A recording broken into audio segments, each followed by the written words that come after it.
Сабагыбыздын негизги максаты Хусейин Карасаевдин өмүр жолу эмгектери менен кеңири таанышабыз. Карасаевдин өрнөктүү өмүр жолун билүү менен ой жүгүртүүбүз, сөз байлыгыбыз өнүгөт. Улуулардын жолун жолдоп, улуу кичүүгө туура мамиле кылууга, ак эмгек менен жашоого тарбияланабыз. Хусейин Карасаев 1901 жылы Ысык көл облусунун Түп районуна караштуу Токтаян айылында төрөлгөн. 7 жашка чейин чоң атасы Калыбек ажынын колунда тарбияланган. 1914-16 жылдары Караколдогу Орус Түзем мектебинде окуйт. Зирек бала Пушкиндин ырларын жаттайт. 1916 жылдары Алама түркүндө эл менен бирге Кытайга текеске качат.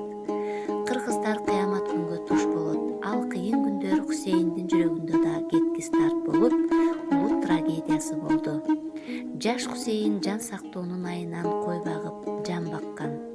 1921 жылы өз элине кайтып келип, 1923-24 жылдары Токтаян айылына селрафком болуп иштейт.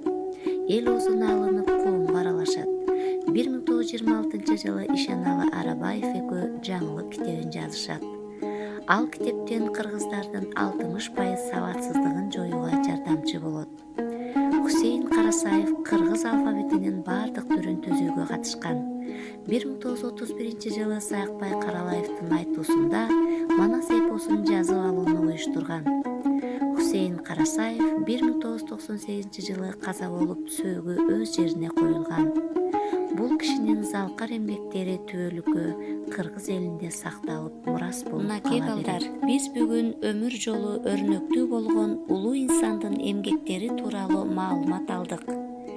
Демек, ар бир инсандын ак эмгеги сөзсүз түрдө жигердүү натыйжасын берерин түшүндүк деген ой менен бүгүнкү сабагыбызды жыйынтыктайбыз. Көңүл бурганыңар үчүн чоң рахмат.